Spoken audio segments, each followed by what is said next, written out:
¿Qué haces, normal? ¿Cómo estás? Hoy vamos a estar hablando con una persona que sabe muchísimo de tecnología, muchísimo de producto. Es un emprendedor, sigue emprendiendo, pero hoy en día tiene una historia muy especial para contarnos. ¿Por qué es algo diferente? Hoy estamos con Tomás Moreno. Qué lindo, Lolo, muchas gracias por invitarme. La verdad que súper contento de estar acá. ¿Qué haces, Tommy? ¿Todo tranquilo? Muy bien, además compartir así charla emprendedora con un amigo para mí es tope. ¿Nos puedes contar rápidamente cuáles fueron tus emprendimientos? Súper. Arranco algo para mí porque está bueno entender que se arranca desde abajo. Arranqué vendiendo mesas en mi pueblo, en Lincoln, vendía mesas por Facebook. ¿Qué? Eh, ¿Mesas normales, como esta de acá? Literal eran unas mesitas plegables de madera que encontré un poquito la beta porque estaban súper baratas acá en Buenos Aires. Primer año de estudios, fue de las primeras cosas que vi. Las vendían en una esquina, me pareció interesante. Dije, che, esto se podría vender muy bien en Lincoln. Las empecé a vender en Lincoln por Facebook. Vendí muchas mesas, tenía el objetivo tipo de irme de vacaciones. Vendí muchas mesas, en ese momento era un gran objetivo para mí. Vendí más de las que esperaba, terminé yendo a las estaciones de servicio porque ahí un poco el pueblo lo que tiene es que tenés cierto límite de la cantidad de gente que te puede comprar. Entonces la idea fue ir a la estación de servicio, vendí ahí y fue como un primer emprendimiento de ventas que después también terminé vendiendo algunas otras cosas por Facebook. Y a partir de ahí un poco esa idea de, bueno, yo sé que quiero emprender, a la par estaba estudiando, te toca cuando venís del interior un poco esa cuestión de, bueno, pasás de lo que es tu zona de confort, Lincoln, mi querido pueblo, a pensar la vida en Buenos Aires, 18 años. ¿Qué fue lo que estudiaste? Economía empresarial en Ditela. Gran carrera y muy contento de eso. Pero es verdad que en el momento que vos haces como ese switch de, che, me voy a estudiar esto, te cambia la vida cuando venís del interior. Te cambia mucho el hecho de, bueno, cosas que vos antes dabas como dadas o comodidades que tenías, ahora pasás a pensar en, me tengo que arreglar solo muchísimas de las cosas. Más cuando venís a veces de una familia que no es que te manda a Buenos Aires y te manda con todo resuelto, sino que uno tiene que también encontrar sus formas de darse gustos, de inclusive eso, cumplir con una mensualidad, empezar a tener otro tipo de cuestiones en la cabeza que a los 18 te toca vivirlo bien de lleno cuando tenés 18 años y venís a estudiar acá. Fue, Eh, bueno, justo algo que hablamos en el último episodio con Paz, que este cambio de irte a vivir solo, irte a vivir a otro lugar, es muy fuerte, casi como lo que es el camino del emprendedor, de estar todo el tiempo cambiando de una cosa a la otra y te queda adaptarse a esto nuevo y decir, ok, muerde los dientes y sigo para adelante porque no me queda otra. Esa palabra para mí de adaptarse es como la clave y que termina siendo también muchas veces clave al éxito, ¿no? Cómo te vas transformando en esas situaciones. En este caso sí, como le pasa a cualquier persona del interior, venís a Buenos Aires es un cambio, sobre todo por cómo te explota la cabeza. O sea, pasás de estar en algo que muchas veces, sobre todo pasa a ser como una realidad más acotada, que es el pueblo, la realidad interior, que por algo está la frase de Dios está en todos lados, pero atiende en Buenos Aires. Un poco con esta idea es verdad, cuando venís a Buenos Aires, las oportunidades, la exposición, un poco la gente que te encontrás inclusive en la facultad, el tipo de relaciones que estableces, todo eso te hace como crecer mucho. Y ahí adaptarse como parte de ese proceso fue un poco uno de mis grandes desafíos. En ese momento, como te contaba, como para volver al tema de emprender, empecé con las mesas, fue una de las cosas que vendí en mi pueblo. También una de las cosas que empezamos a hacer pre-pandemia, pusimos un lugar de eventos. Era un lugar de eventos como para 2000 personas. ¿En Lincoln o acá? En Lincoln, que fue un proyecto que tuve de verano. Ahí emprendimos, que nos agarró en el medio la pandemia. Así que volver a adaptarse, un poco ahí fue donde empecé a agarrar el gustito por tecnología. Estudié mucho durante la pandemia, empecé a dar servicios digitales, hacíamos todo lo que era no code en ese momento, que todavía no es como tan buzzword como es ahora, ¿no? De, che, todo el mundo hablando de no code. En ese momento eran muchas empresas que necesitaban soluciones digitales y soluciones que podíamos dar rápida como con plataformas como Squarespace, Wix, Zapier, MailChimp, que básicamente usábamos para darle soluciones. Y ese fue como mi segundo gran emprendimiento después de todo lo que fue como no digital. La primera vez que decís, bueno, empecé a vender servicios de consultoría y lo hacía sin un trabajo por detrás, que fue algo que me marcó bastante durante esa etapa. ¿Y cuál fue tu primer cliente? Mi primer cliente Ese nunca te lo olvidás. No, sobre todo porque fue un cliente que me llega como una propuesta de un amigo, en ese momento ex jefe, Lucas Posada, que fue gran mentor dentro de lo que hoy es mi carrera laboral. Y ese primer cliente me acuerdo que fue como una propuesta de, che, ¿solucionamos este problema? ¿Tienen este problema? ¿Cómo se lo podemos solucionar? Y ahí arrancamos. Y fue como un poco esa dinámica de, bueno, podés solucionarle este problema, a la vez le podemos ofrecer esto. Che, hay otra persona o otra empresa que tiene un problema similar, ¿cómo podemos también ofrecerle algo para solucionar ese problema? Y sobre todo como esa base de, hay un problema y cómo lo podemos solucionar, que creo que en lo que es emprender es súper importante. En ese momento tenías empresas que no tenían tecnología, no tenían sectores de tecnología y necesitaban tener presencia online rápidamente para adaptarse a la pandemia.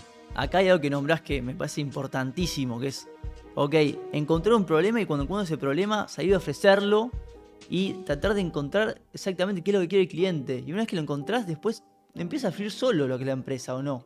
A mí un ejemplo que me gusta dar es, primero querés solucionar el hambre en el mundo y todavía no pudiste como darle de comer a tu barrio.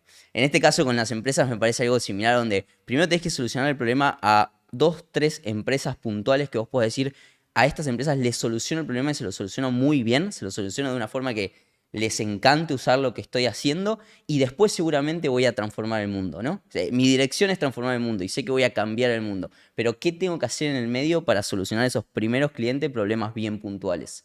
Y siguiendo un poco, Tommy, con toda esta experiencia que fuiste ganando en todos estos emprendimientos, ¿cómo llegaste a donde estás hoy en día, en este puesto que sos como una especie de CEO adentro de una propia empresa? Entonces, como que sos el dueño de un producto sin ser el dueño de la empresa de por sí. Creo que como ese rol de producto es clave a la hora de decir, bueno, quiero emprender, ¿cómo puedo dar esos pasos certeros en tecnología para aprender a emprender, ¿no? La idea de donde estoy hoy, que creo que es un poco como esta idea que está bastante de moda de intrapreneur, de cómo uno puede emprender dentro de una empresa, es lo que me motiva después de haber hecho como todo ese historial que en sí es eso, es como compartir y saber que la dirección final es emprender y que parte de lo que puedo estar haciendo hoy es aprender a emprender, de tener esa caja de herramientas de skills que dentro de las empresas uno también creo que puede ir contemplando y sobre todo tomando ese trade-off de lo que uno puede aportar para la empresa con lo que puede aprender, con esa idea de sé cuál es mi objetivo final, que para mí es súper interesante. Entonces hoy sobre todo estoy desempeñado en el área de producto, que tiene mucho de eso que decías, ¿no? De al fin y al cabo sos responsable de una pequeña área, de un pequeño producto, que dentro de esa responsabilidad tenés básicamente el contexto completo de lo que está pasando. Dejemos en claro esta idea de intrapreneur, que me parece muy interesante, que también fue lo que hablamos con Gonza Weisman en el segundo episodio, de cómo vos, Tommy Moreno, podés estar emprendiendo sin tener tu propio emprendimiento y sin tener todo el riesgo de estar haciendo un negocio por vos mismo. Entonces, me parece a mí que es una herramienta que es muy buena para los chicos capaz de 18, 20, 25 años incluso, que quieran escalar su visión de emprendimiento sin tener que necesariamente estar dejando toda su vida o todo su pellejo sobre la mesa. Totalmente, y creo que esa es una de las grandes oportunidades para esos primeros pasos en la carrera, donde uno dice, me estoy preparando, y encontrar esas startups donde uno puede ser emprendedor dentro de la startup, sentir que está emprendiendo dentro de la startup, tener la posibilidad de exponerse a esa toma de decisiones, a exponerse a las distintas áreas de la empresa, a ser realmente hands-on con lo que está pasando. Ese concepto creo que engloba muy bien el tema de intrapreneur, de emprender dentro de una empresa. Y también muy importante recalcar como siendo un intrapreneur, vos aprendés de la gente que ya está sobre encima tuyo y sabe mucho más que vos seguramente. Y aprendés mucho de los errores que se cometen en las startups, que después cuando decís, bueno, quiero tener la mía, ya hiciste y cometiste muchísimos errores, viste a gente que cometió esos errores, como también viste a gente que hizo las cosas muy bien, a líderes que te motivan para crecer, y con esa idea uno también va como acortando el proceso, en vez de chocarse todas las paredes, de saber, aunque sea, qué paredes puede ir como evitando. ¿Y cuál fue alguna enseñanza que te dejó este mundo o este camino de ser un intrapreneur dentro de tu empresa hoy en día? Yo creo que una de las cosas que más me marcó fue la búsqueda de capital. O sea, lo poco preparado que yo estaba en ese momento para decir, me enfrento a una ronda de inversión, salgo a buscar una ronda de inversión. Sobre todo con esta idea de que hay muchas cuestiones que uno tiene que aprender. Me tocó acompañar muy de cerca una ronda, 2 rondas, y a partir de eso uno piensa en, bueno, todo esto yo debería saber o debería, aunque sea, entender que en el primer momento cuando me decís, che, vamos a buscar una ronda de inversión, ¿qué hay que hacer? Uno pierde como total noción de lo que puede significar eso, que lo puedes aprender a los tumbos buscando tu primera o también participando de uno de estos procesos que ayudan mucho como a aclarar ciertas dudas que obviamente en la primera ronda aparecen. Y específicamente sobre buscar inversión, encontrar inversión, que es una enseñanza que te llevas de ahí diciendo, ok, esto me lo tengo que quedar para mí y algo que también puedas compartir con nuestros audientes del programa para que puedan llegarse también en su camino de emprendedores. Para mí es la cantidad de nos que te vas a llevar y lo importante que es estar seguro del valor que tenés para aportar. A esta idea de hay ciertas preguntas, hay ciertos procesos que uno debería estar preparado o van a ser bastante genéricos dentro de esa búsqueda, que si uno logra básicamente pensar, entender o saber por dónde encarar esos procesos, es mucho más fácil que salir de la nada a decir tengo un PPT y quiero que me den guita. Que no funciona así, ¿no? Que hay muchas cuestiones en el medio de due diligence, de cuestiones que uno tiene que tener claro de cómo piensa usar ese capital o no, o cuestiones mucho más en el aire que uno puede llegar a plantear, y con esa idea decir, bueno, a partir de esta idea que tengo, este proyecto que tengo o esta búsqueda de capital que la hago con cierto objetivo, cómo planteo un poco la ronda, el pitch, la idea para lograr eso. Y siguiendo un poquito con estas rondas de inversión, ¿qué tan importante crees que es esto de conocer gente, tener un networking importante de personas alrededor tuyo, tanto para que te puedan ayudar como para que te puedan contactar con estas personas que tengan el capital para el día de mañana poder montar tu negocio? Para mí es casi esencial. O sea, ni siquiera te digo que es algo que uno puede esquivarle. Y fue uno de los grandes aprendizajes que tuve también con esa, por así decir, ese cambio de cuando me tocó vivir la capital.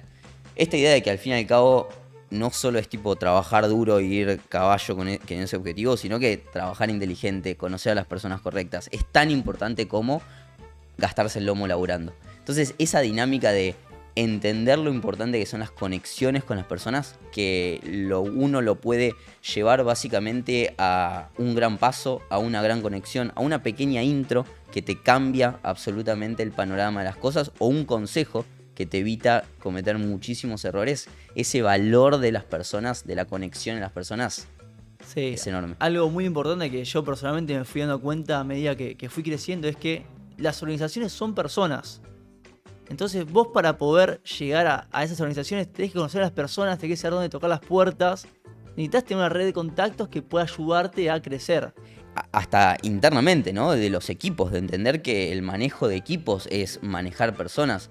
Y manejar no desde el hecho de saber qué hacer o cómo reaccionar a la situación, sino de cómo sacar lo mejor de cada una de esas personas. Entonces, en ese sentido, esa conexión, lograr conectar con las personas, lograr sacar lo mejor, poder mirar a los ojos y entender qué es lo que quieren, qué es lo que quieren, qué es lo que sienten, poder trabajar todas esas habilidades blandas es como una de las cuestiones que veo como súper importante a la hora de decir, bueno, a veces no es solo sentarme a programar, no es solo sentarme a dedicarle 14 horas al día al laburo, sino que ir a esa cena, hacerte o construir relaciones donde vos puedas ser amigos. O sea, hoy la verdad que una de las grandes cosas que me gusta de estar acá es que nosotros nos conocimos por Makers, tuvimos la oportunidad de ir entablando una conversación y ya hace un año nos juntamos a comer, tenemos este tipo de espacios, y crecer al lado de personas que te motiven a emprender, que te motiven a seguir creciendo, para mí eso es importantísimo.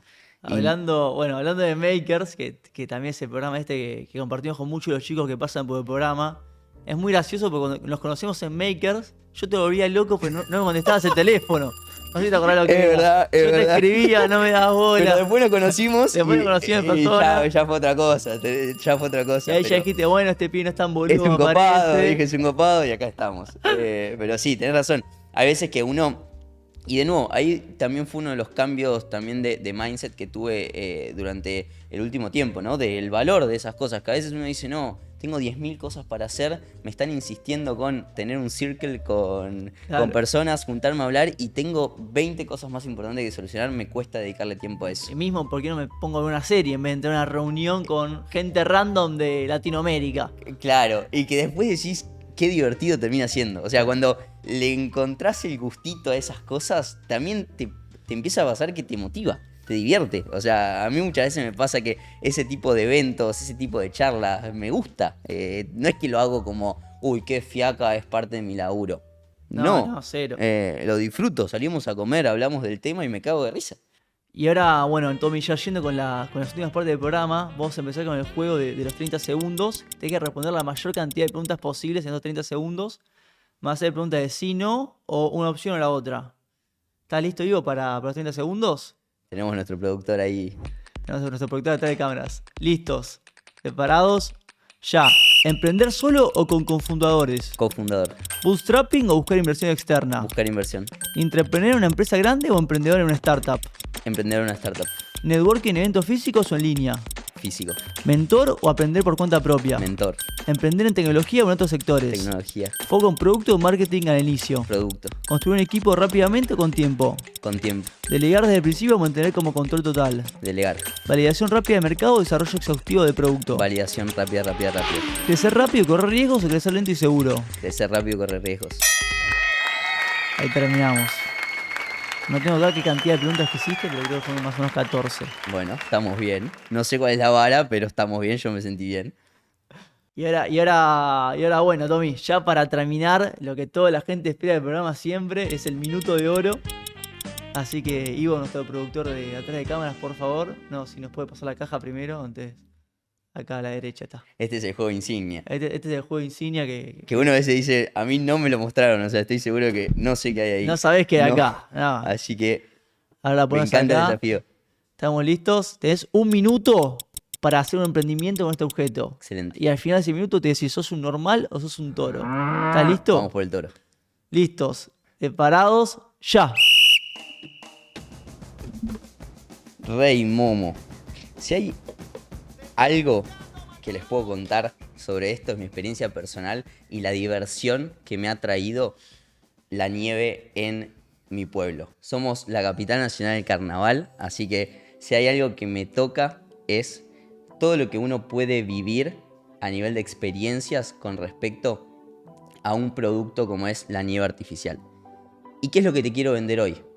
Ese sueño de la nieve artificial. Hoy en día hay muchos lugares, muchas personas que, por ejemplo, viven en una ciudad y no pueden tener la oportunidad de conocer la nieve. En eso quiero que pienses conmigo lo que puede llegar a ser un parque de nieve artificial en Buenos Aires, donde vos, sin la necesidad de viajar, puedas tener tu propio centro de esquí en Buenos Aires. Justito, la verdad que acertaste en ese minuto, pero tremendo. Así que bueno, Tommy, para mí salió muy bien. Vamos a dejar que el público luego vote si sos un normal o sos un toro. Y así es como termina este episodio de Ultra Normal el día de hoy. Me encanta, Lolo, un gustazo estar acá y muy contento por el espacio. Muy bueno, manito. Che, me mataron con la nieve artificial.